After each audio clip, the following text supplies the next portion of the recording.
Have you ever walked into a forest and felt like something was watching you? It's not just a fleeting feeling, it's real.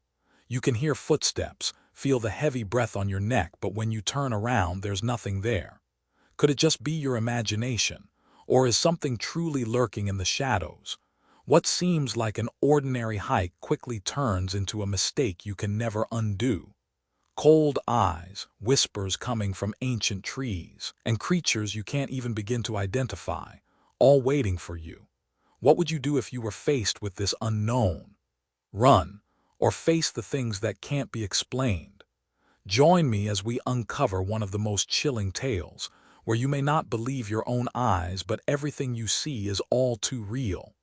If you're feeling that shiver down your spine, make sure to hit subscribe right now so you don't miss any of these terrifying stories. Support the channel so we can keep bringing you more spine-chilling and captivating videos. And don't forget to turn on the notifications so you're always the first to know when a new story drops. Thanks for being with us. The morning air in Montana had a strange stillness to it, an eerie silence that hung in the air like a thick fog, even though the sun had already risen. The kind of quiet that's unsettling, like nature itself is holding its breath. Pine Ridge, once a thriving town, now nothing more than a decaying relic of the past, had been abandoned for over 50 years. The locals spoke in hushed tones about it, their eyes glancing nervously when asked. But to a group of curious explorers, it was the perfect destination, a place untouched by time, where history still lingered in the rusted nails and decaying wood of the forgotten buildings. The hike through the forest was deceptively peaceful. The path was wide enough to accommodate them all, the trees towering high, their branches swaying lightly in the breeze. Birds chirped and the air smelled faintly of pine and earth. Yet as they approached the old town, a heavy weight seemed to settle in the atmosphere. The forest around them became denser, the trees closer together, the light growing dimmer as they passed beneath the thick canopy. There was something about the place that felt wrong. They reached the outskirts of Pine Ridge, where the first abandoned house stood, its windows dark and empty, its door hanging loosely on its hinges. The air had shifted, becoming colder, the sunlight less forgiving. Every step forward felt like they were intruding on something that wasn't ready to be uncovered. The town was a ghost, its memories clinging to the broken structures and cracked sidewalks. They walked down the street, passing row after row of houses that looked as if they had been frozen in time. There were remnants of lives lived here, an old rocking chair on a porch, a rusted bicycle leaning against a lamppost, faded curtains blowing in the wind through shattered windows. But there was no one to greet them. No one to explain why this town had been abandoned so suddenly. It didn't take long for them to realize that Pine Ridge wasn't as empty as it seemed. As they ventured deeper into the heart of the town, they came upon an old church. Its steeple reached high into the sky, but the structure had clearly seen better days. The door was ajar, creaking loudly as the wind pushed it open. Hesitantly, they stepped inside, the wooden floorboards groaning underfoot. The air inside was thick with dust, and the scent of mildew hung in the stale air. The pews were broken, their once polished wood now chipped and decayed. But it wasn't the building that made them uneasy. It was what they found in the center of the room. A circle of blackened, charred earth surrounded a strange symbol carved into the floor. The mark was intricate, almost otherworldly, like something pulled straight out of an ancient ritual. The moment their eyes landed on it, the temperature in the room dropped sharply, and an overwhelming sense of dread filled the air. It was as if the walls themselves were pressing in on them, suffocating them with a heavy presence. The hairs on the back of their necks stood on end. Then the whispers began. At first it was faint, like the wind catching in the rafters. But soon the voices grew louder, indistinguishable at first but soon clear enough to hear. They spoke in a language that none of them recognized. The tone was guttural, like something ancient and dark, full of malice and sorrow. They couldn't understand the words, but they didn't need to. Come closer. It was as if the town itself was alive, watching, waiting. The air grew oppressive, the whispers louder, echoing off the walls. The very earth beneath their feet seemed to pulse with energy, as if something was stirring deep within the ground, something hungry and old. The group backed away from the symbol, but the air thickened, and the doors of the church slammed shut with a deafening bang, trapping them inside. The whispers turned into guttural growls, the sounds of scratching and scraping coming from the walls as if something was trying to break through. You shouldn't have come here. The temperature plummeted to freezing, their breath visible in the air. They felt the floor beneath them tremble, a deep, rumbling vibration that seemed to come from below. It was as though the earth itself was awakening, and it was angry. The walls seemed to close in, the shadows growing darker and deeper, swallowing the light. Then they saw it. A figure emerged from the dark corner of the room, its form tall and distorted, twisting in ways that defied natural law. It was a silhouette at first, its features indistinguishable, but as it moved closer, the air grew heavier, suffocating. Its limbs were too long, too thin, and its face, if it could even be called that, was a grotesque, hollow mask of flesh and bone. Its eyes were empty black holes devoid of light or life. It moved with unnatural speed, its long fingers reaching out towards them. "You are not meant to be here." The figure's voice was not spoken, it was felt. A pressure in their skulls, a whisper that shook them to their core. Their limbs went cold, paralyzed by terror. One of them tried to run, but the air around them seemed to thicken, like the very atmosphere was trapping them in place. The others screamed, but the sound was swallowed by the oppressive silence. And then, just as quickly as it appeared, the figure was gone, vanishing into the shadows. The doors to the church flew open with a violent crash, the sunlight spilling into the room, breaking the darkness, and the whispers faded. But it wasn't over. The group rushed out of the church, their hearts pounding, their minds racing. As they ran down the street, they looked back one last time at the town. In the distance, they saw something standing in the window of one of the houses, watching them. A pale figure with hollow eyes. The town had never truly let them go. The Appalachian Trail is known for its natural beauty, stretching across miles of dense woods and towering peaks, offering hikers an experience of solitude and connection with nature.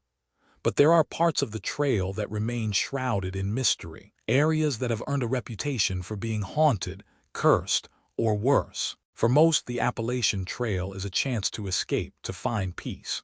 For a few, it becomes something they can never escape. It began like any other hike. The sun had barely risen, casting its soft golden light across the misty forest floor. The trail was quiet, the only sounds being the rustling of leaves and the occasional call of a distant bird.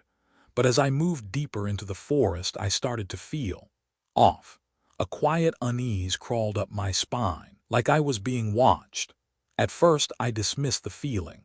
It was just the quiet of the woods, a strange sense of disconnection that comes from being surrounded by towering trees and the deep silence of nature. But the feeling only intensified as I continued, every step heavier than the last. The trees around me felt thicker, their branches reaching out like twisted hands trying to pull me into the shadows. The trail seemed to grow narrower, more constricted. The sunlight that had been filtering through the canopy now seemed muted, as though the forest was growing darker. And then the whispering began. It started softly at first, just the faintest sound carried on the wind. I couldn't make out the words, but I could feel the weight of them. They felt wrong. There was something unnatural about the air around me, as if the forest itself was holding its breath, waiting for something. I stopped, my heart racing, and turned in a circle. Nothing. No one. The woods around me seemed peaceful, still, almost too still. There was no sound except for the faint rustle of the leaves underfoot. Yet the whispers continued, rising from the very ground beneath me, seeping through the cracks in the trees. "Come closer." It was the same voice again, but now it felt clearer, sharper. The words were soft but insistent, beckoning me forward, urging me to follow. I knew better than to listen, but something inside me, some strange pull, drove me to take another step. My legs moved on their own, as though they had a mind of their own, carrying me deeper into the woods, towards something I couldn't yet understand. The path before me split, and I hesitated.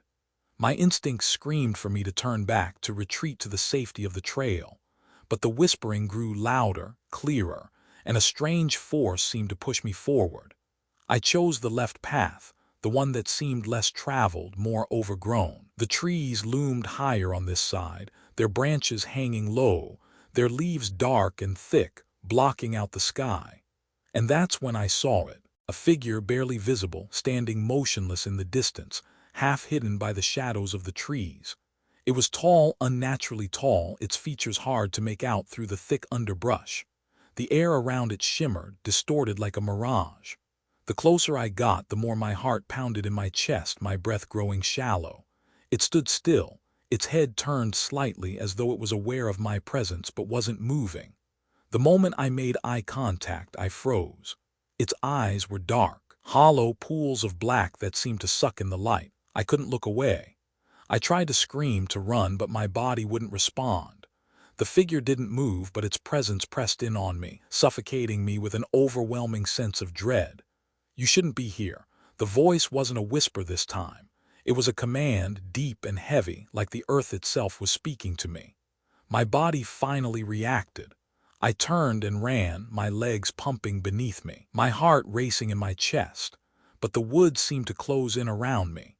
The trail I had been following was gone, replaced by a dense thicket that tangled around my legs, pulling me deeper into the forest. The whispers followed me, echoing from every direction, rising and falling with every step I took.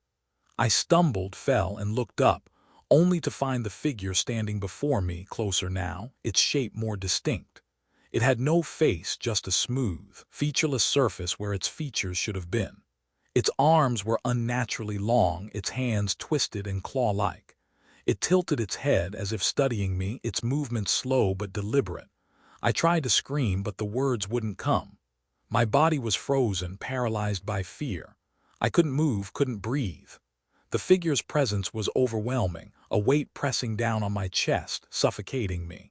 The whispers filled my mind, 1,000 voices speaking at once, urging me to look at it, to understand it, to join it.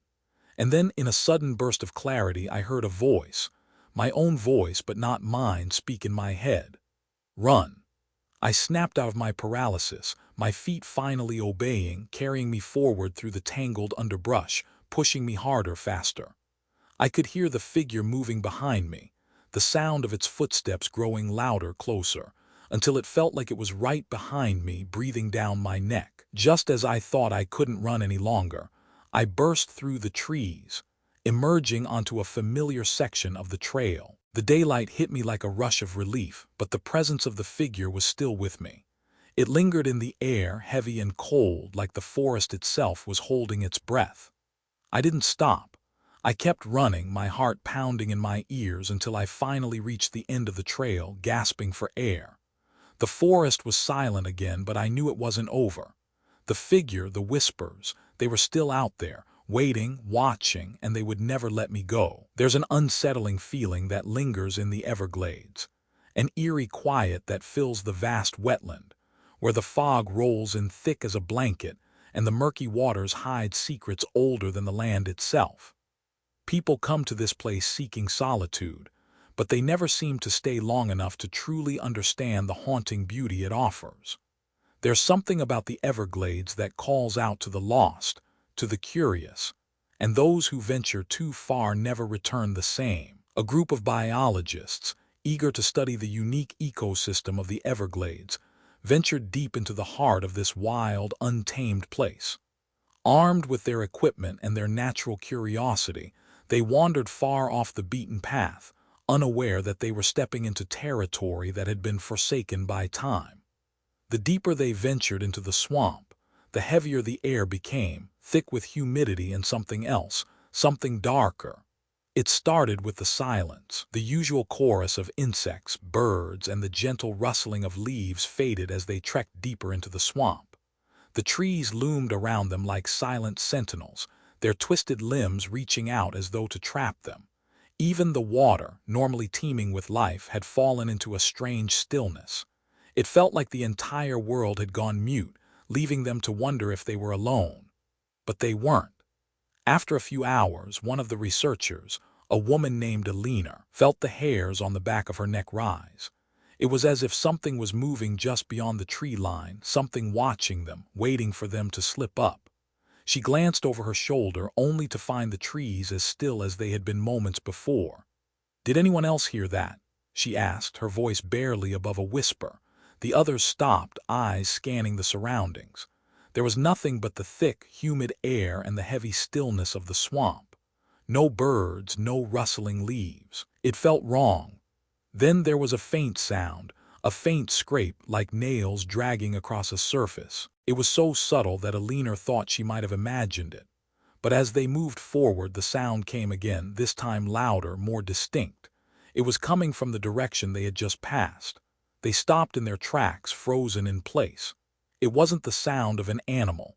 It was something else entirely, slow, deliberate, and unmistakably human. A scratching sound that seemed to be following them. "Maybe it's a branch scraping against something," one of the men suggested, but there was no mistaking the dread in his voice. Alina shook her head, her heart pounding. "No, that's not right. Something's out there." Suddenly, a shadow darted past them, too fast, too quick to be seen clearly. It was a figure, or at least it looked like one. But it didn't move like a human, more like something that shouldn't have been there at all. One of the researchers, Thomas, went to speak, but before he could say anything, a thick fog began to roll in from the swamp, creeping up the trees and enveloping the ground in a dense, suffocating mist. The air turned cold, the kind of cold that sinks deep into your bones, no matter how much you try to shake it off. The mist was thick, so thick they could barely see the person standing next to them. "That's not right," Alina muttered, her voice shaking as the fog closed in around them. They huddled together, their flashlights barely cutting through the mist. It was then that they heard it, shuffling footsteps. Slow, methodical, like something or someone was moving just beyond their sight, staying just out of reach, always lingering in the fog. "Come closer." The voice was faint, barely audible over the sound of their own breathing, but it was there clear as day. They looked around frantically, but no one was there. The mist thickened, obscuring everything. And then it came. A figure emerged from the mist, tall, hunched, and distorted. Its face was an impossibility, half human, half something else. The edges of its features were blurred, like it was struggling to remain in its own form. Its eyes were too big, too wide, black as coal, and they gleamed with a predatory hunger. Alina screamed and backed away, but her legs were frozen, as if the very ground beneath her feet had gripped her tightly. The others tried to run, but the fog seemed to tighten around them, suffocating them, making it impossible to escape. They moved like shadows, flickering in and out of sight, their forms distorting in the mist, as if they weren't fully solid. The figure reached out a long, skeletal hand, its fingers curling with unnatural speed. The air around them grew colder, and the mist began to swirl, wrapping itself around them like a cocoon. One by one, the researchers were pulled into the fog, their screams silenced the moment they were swallowed whole. Alina was the last to remain. She turned and ran, but the fog pressed in on her, pulling at her, dragging her back. She could hear the whispers now, louder than ever. "You should have stayed away." The words were not spoken, but somehow they echoed in her mind, reverberating through her skull. She ran faster, blindly, until she crashed into something solid, a tree, a rock, anything that could stop her. The fog thickened around her and she collapsed to the ground, gasping for breath. The last thing she saw was the figure looming above her, its hollow eyes filled with darkness, its jagged mouth opening wide, releasing a shrill, inhuman scream. And then everything went black. The Rocky Mountains are a place of extraordinary beauty, where towering peaks reach into the sky and valleys are carved deep into the earth. For many, it's a place of peace and reflection. But there are places in the Rockies where something darker lurks, hidden among the jagged cliffs and towering trees. A place where the air grows heavy and thick, where shadows don't behave as they should. The group of hikers set out early, eager to conquer one of the many trails that wound through the high mountains. The air was crisp, the sun just beginning to peek over the horizon, casting long shadows across the rugged terrain. As they climbed higher into the mountains, the path became steeper, the trail more difficult to navigate. Yet with every step, the beauty of the landscape made the challenge worth it. But as they moved deeper into the wilderness, the quiet of the mountains grew unnerving. The usual sounds of the forest, the chirping of birds, the rustle of leaves faded away, leaving behind an unnatural silence. It was as though the world had stopped, holding its breath. And the deeper they went, the more they felt it, a presence that was watching, waiting. At first, they thought it was just their imagination. They could hear footsteps behind them, but when they looked around, no one was there. A flicker in the corner of their eyes, shadows moving in ways that didn't quite make sense. A strange sensation grew in the pit of their stomachs. Something was not right. They reached a clearing, a beautiful spot with wildflowers and the remnants of an old stone cabin. But the sight that greeted them was anything but peaceful. The air had become unnaturally still, and the shadows seemed to stretch further than they should. They looked at the cabin, its windows dark, the door ajar, and an eerie silence hung in the air. One of them, a man named David, walked toward the cabin, his curiosity getting the better of him. As his foot landed on the first step, the wood groaned under his weight, the sound echoing far too loudly in the otherwise silent forest. But he didn't stop. Then something moved in the distance. A shape just outside the cabin's door, a figure emerging from the trees. It was tall, cloaked in shadow, its movements unnaturally smooth. It was humanoid, but something about it wasn't quite right. As it moved closer, the shadows around it seemed to shift, as if it was not entirely of this world. David froze. The figure stepped forward, its features distorted, as though its body couldn't quite hold its shape. The air around it rippled, like heat coming off the pavement on a summer day. Its skin was pale, almost translucent, and its eyes, if they could even be called eyes, were black, empty, and void of anything resembling humanity. The group scrambled back, but the figure didn't move closer. Instead, it tilted its head, as though studying them, its eyes gleaming with unnatural intelligence. And then the figure did something that left them paralyzed with fear. It spoke, its voice a low, guttural sound that rumbled from deep within its chest. "You should have stayed away." The voice wasn't human, but somehow it felt familiar. It resonated in their minds, filling them with a sense of dread and confusion. The figure moved again, but this time it wasn't walking. It was shifting. One moment it was tall and humanoid, the next, its form contorted and collapsed into something entirely different. A mass of writhing shadows that stretched and shrank, as if it were pulling itself together. And then, just as quickly as it had appeared, the figure vanished into the trees. But the feeling of being watched didn't go away. The air was thick with tension, heavy with an unseen presence. They didn't stay long after that. Panic set in as the group turned and bolted down the trail, desperately trying to escape the feeling of being followed, of being hunted. But no matter how fast they ran, the feeling never left. The presence lingered, always just behind them, always just out of sight. Suddenly, the figure appeared again, but this time it wasn't just one. There were multiple shapes emerging from the trees, moving fluidly, their bodies twisting and distorting with every step. They were everywhere, closing in, surrounding them. One by one, the hikers were pulled into the shadows. The figure's voice rang in their ears, but it wasn't coming from the front. It was all around them, pressing in on them, suffocating them with its presence. "Join us. Become one with the shadows." David, now alone in the clearing, tried to call out to his friends, but his voice caught in his throat. The shadows grew closer, and with each passing second his body felt heavier, his limbs slowing. He tried to move, but the air around him was thick, like molasses, dragging him down.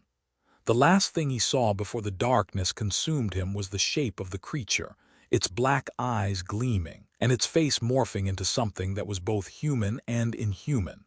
The mountains were silent again. The forest had reclaimed the land, its secrets hidden once more in the shadows.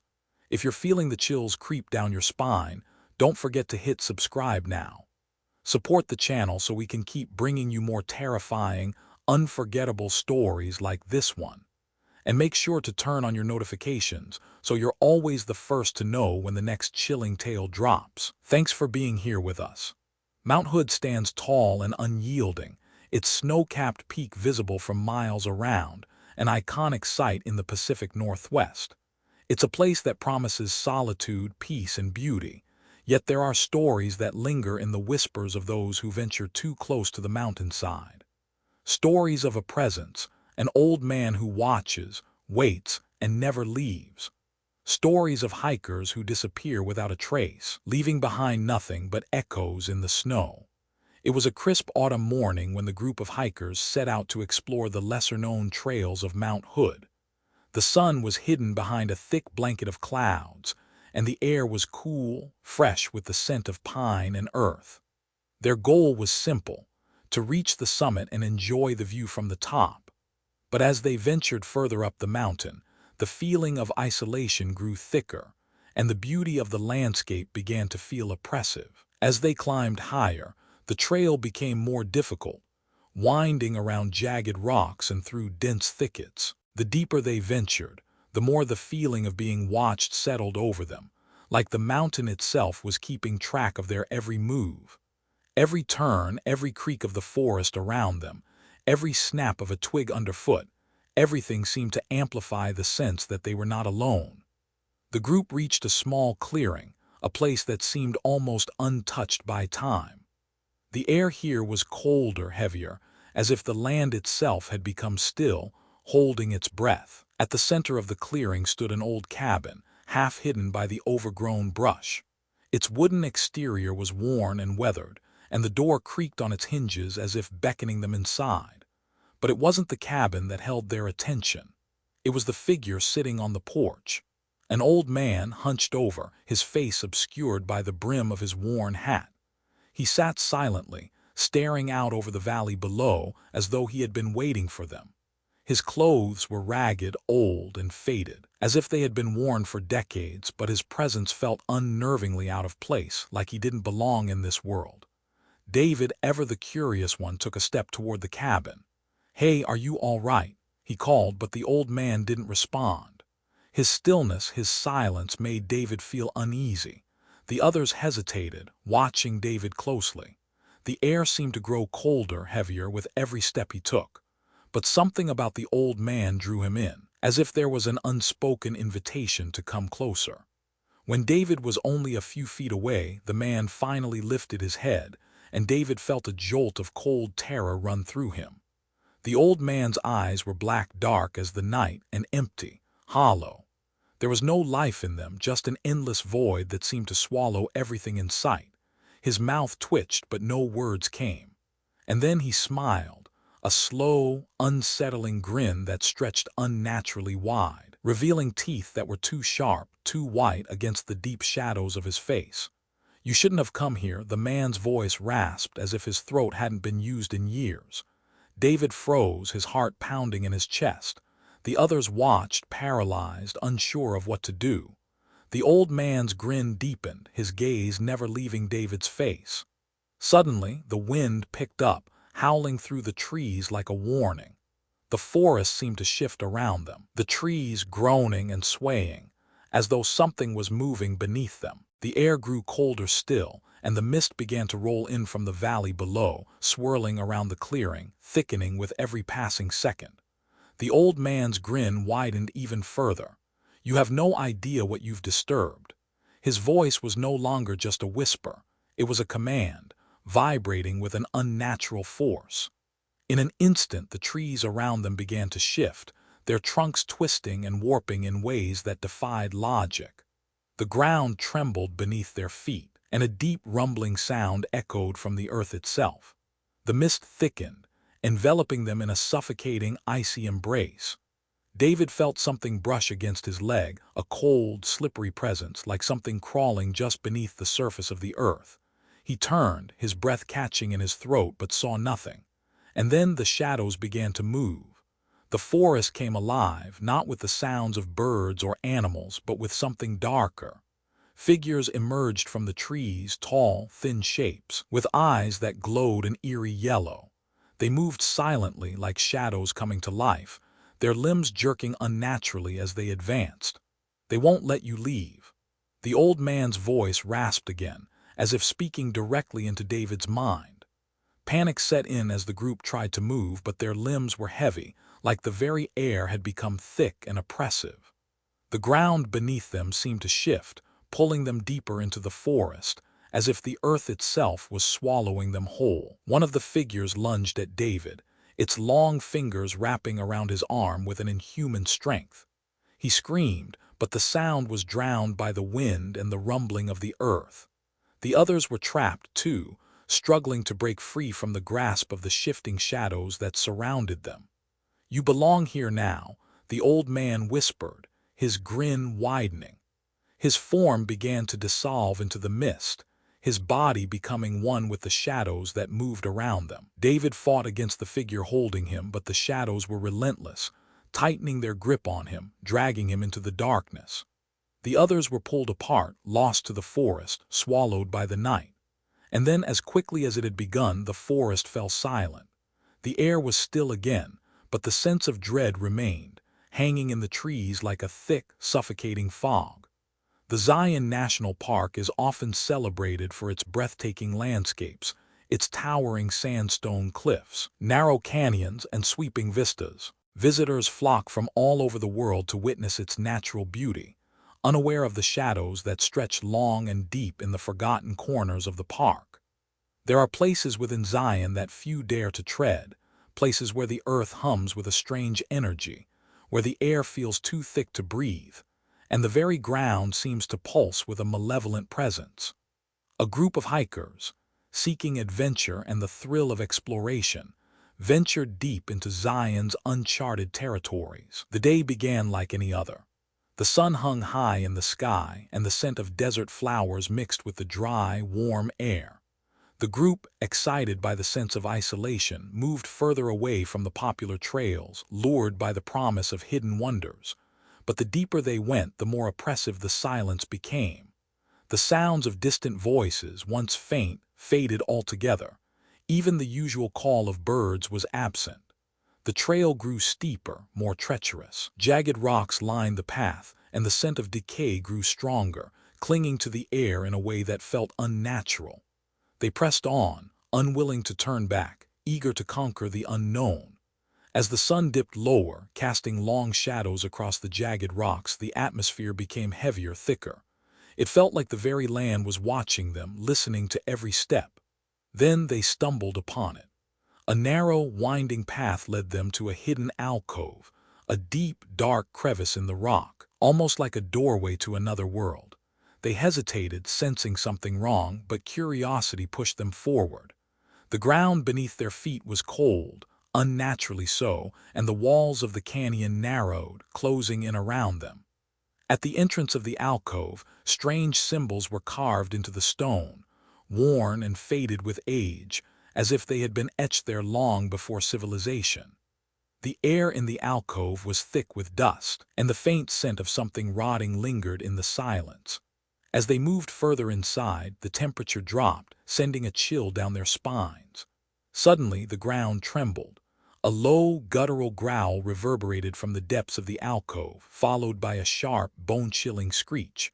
The hikers froze, their hearts racing as the ground beneath them shifted.